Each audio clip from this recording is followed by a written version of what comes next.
We have two types of busy people in this world, and let me give you Tom and Jake. Both are insanely busy. Both are driven, ambitious, and constantly juggling a million things. Tom is a senior marketing manager who spends his time running from meeting to meeting. Now, every time he hears the word investing, he swears he'll start next month, but somehow life always gets in the way. As for Jake, just as busy, he's an insurance agent working very long hours. No relations to Jake from State Farm.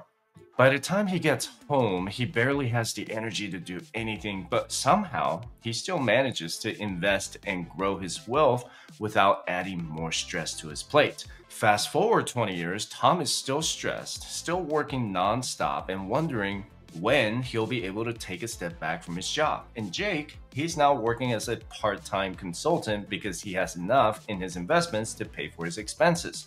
So what did Jake know that Tom didn't? It's automation. Jake spent only a few hours in a day setting up his investment accounts and automatic transfers so that a portion of his paycheck went into his retirement, investment, and cash reserves. So let me go over the 6 wealth building hacks that quietly turn Jake into a financial powerhouse while Tom stays stuck in the same old 9-to-5 job. And when it comes to investing, it takes consistency and patience. Like Denzel Washington once said, without commitment, you'll never start. But more importantly, without consistency, you'll never finish. By the way, if you've never seen The Siege with him and Bruce Willis from 1998, you should watch it because it's such an underrated movie. Are you people insane? So first, let's be real. The stock market can sound so complicated. It's like trying to explain memes to your grandma. But here's the thing. You don't need to be a Wall Street genius to invest. So for starters, let's talk about mutual funds and ETFs, aka your financial shortcut to not overthinking. You can think of them as pre-packaged investments built with different stocks and bonds. And instead of stressing over which individual companies to invest in, you buy one fund and there you have it. You're instantly diversified. It's like ordering a sampler platter at a restaurant instead of committing to just one dish. It's less risky, it has more variety, and it requires way less effort. And when you look at index funds or index ETFs, those are the basket of stocks and bonds that basically match the returns of a benchmark index. So you can find an index fund that matches the performance of the S&P 500. You can find an ETF that matches the performance of the NASDAQ 100. Index funds allow you to ride the market instead of trying to beat the market.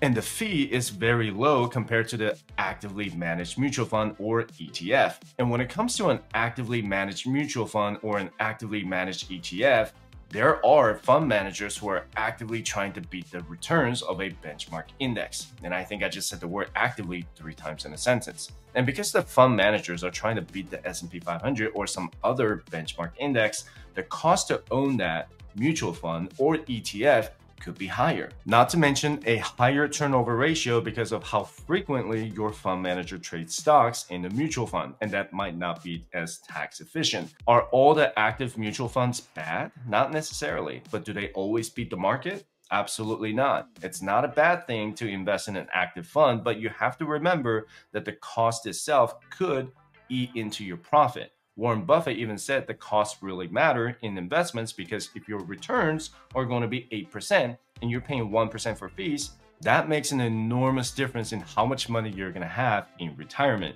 And second, imagine if your GPS not only gave you directions, but actually drove your car, adjusted the speed, avoided traffic, and even found the best gas prices along the way. That's basically what target date retirement funds do for your retirement.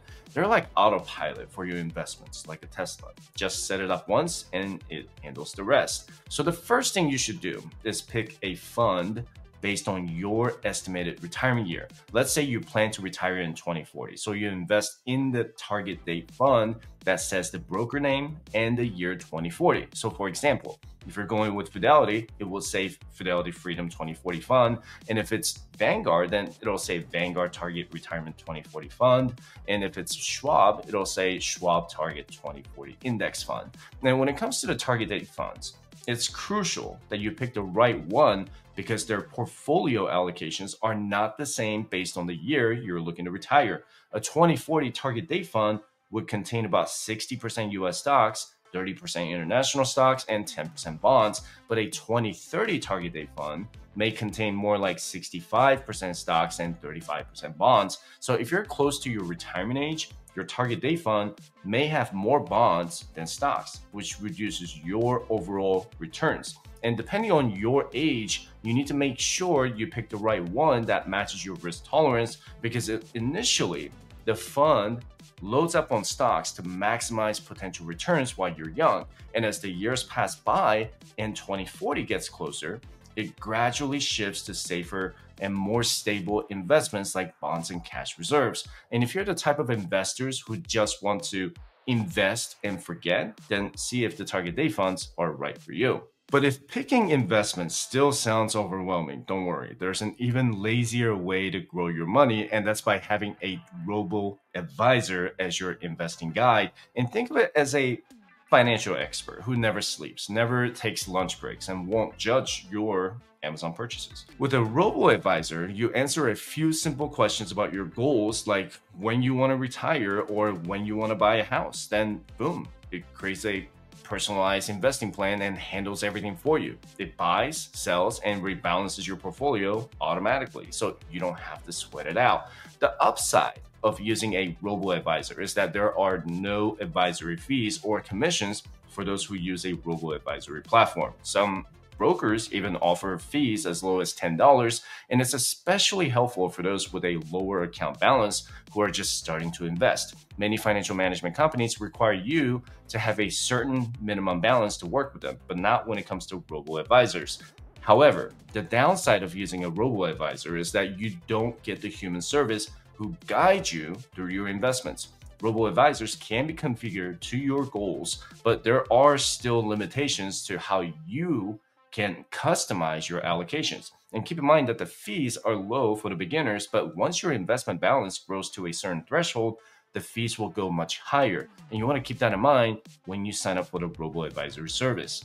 And there's another way to automatically build your wealth, and that's by using the model portfolios, or also known as the asset allocation models. And think of it like a meal kit from a fancy chef, and you get pre-measured high-quality ingredients, aka stocks, bonds, and ETFs, step-by-step instructions, which is the asset allocation. And all you have to do is stir the pot, which simply means click invest. And the result? A well-balanced portfolio without the stress of picking individual investments. Let me give you some examples. And please do not take any of what I'm about to say as in any form of financial advice. I don't know your financial situation, and that's why personal finance is personal for a reason.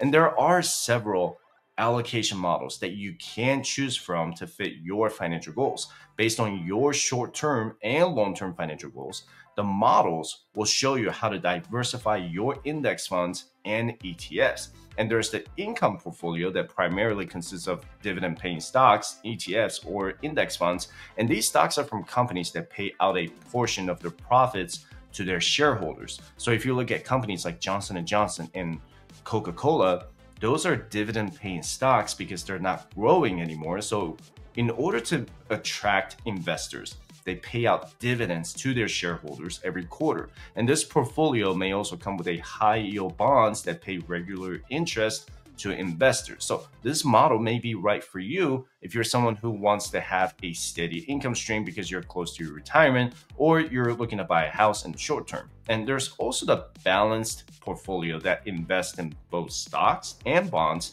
to reduce stock market volatility.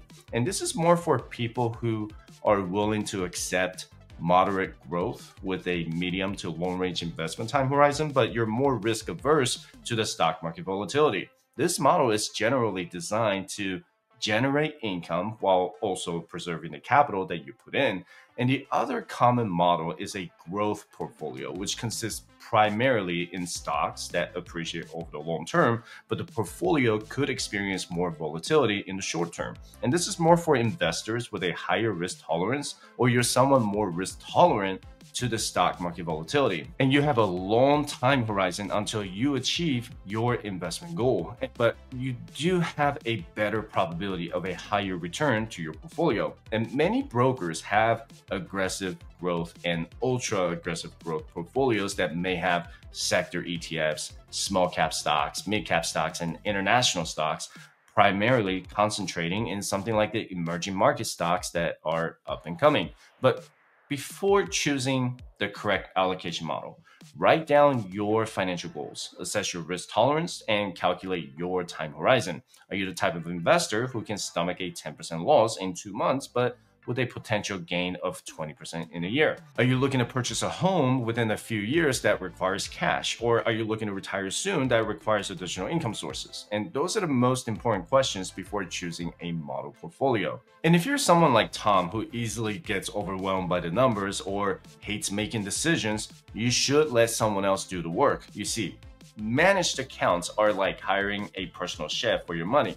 They come with a real financial expert who handles all the hard stuff for you, from picking the right investments to fine-tuning your portfolio for taxes. And think of him as your personal trainer who keeps your finances in peak shape so you don't have to suffer through trial and error and eventually lifelong regrets. But before working with a financial advisor, make sure that they are a fiduciary advisor who can manage your investments in a way that is aligned with your best interest. The main difference between a fiduciary duty and the suitability standard is that the suitability standard allows broker-dealers to recommend investment products that will increase their profit through commissions, but those products may not necessarily be the best investments for you.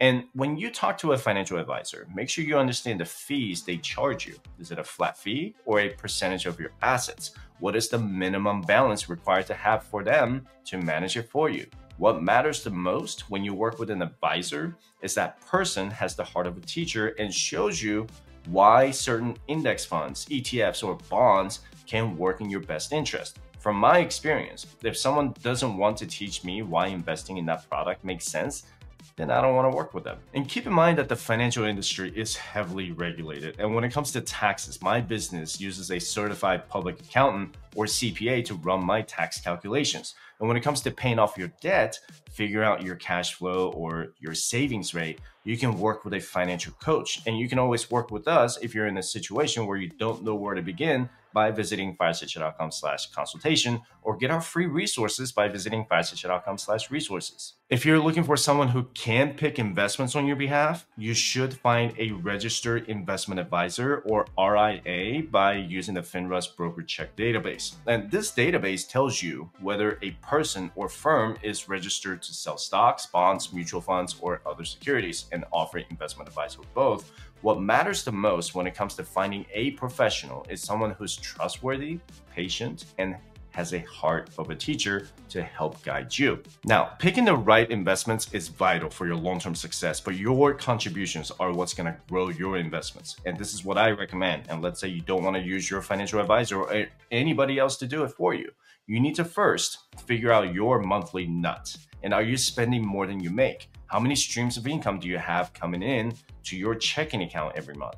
Do you have any debt that you're trying to pay off? Next, find out if your employer gives you an employer match. If so, invest up to the employer match until you can figure out the next few steps. Are you also in high interest debt? But what's considered high interest usually depends on your age. So the general rule of thumb is if you're in your 20s, anything above 6% is considered high interest. But if you're in your 30s, it's anything above 5%. And if you're in your 40s or older, it's anything above 4% because your investment time horizon is much shorter than those in their 20s and 30s. And you want to prioritize paying off your high interest debt before you start investing. But let's say you're debt free. The key to your success is by automating your contributions to your 401k, Roth IRA, and HSA. Can you save at least 25% of your income to the combination of those three accounts? You don't even have to have a 401k. Maybe you have a 403b, 457b, or a thrift savings plan. You can invest up to $23,500 to your 401k or any employer-sponsored retirement account in 2025, $7,000 to your Roth IRA, and $4,300 to your HSA, or $8,550 if you're on a family plan. And once you set those automatic contributions from the beginning of the year, you just need to change it once a year if those contribution limits, let's say they increase in 2026. And I've been automating my contributions since 2016, and I gotta tell you how stress-free I feel with my investments because they're on a train that is constantly moving. So if you've been putting off investing like Tom did, now is always a good time to start. It's not too late. The best time to start investing was 10 years ago. The second best time, right now. You see, this isn't about getting rich overnight or chasing the next big stock. It's about giving your future self the freedom to choose, the freedom to walk away from a job you hate. You want the freedom to travel, and you want the freedom to spend more time with your family. And that freedom starts with one decision: to take action today. Be the person who finally makes a move. Start small, start scared, just start. Because the years are going to pass anyway, and where you'll be 20 years later is up to you. So if you're ready to take control of your future, go check out these 401k and Roth IRA videos. And there's more to learn, and I got your back. And this has been another beast of a video, and I hope you got a lot out of it.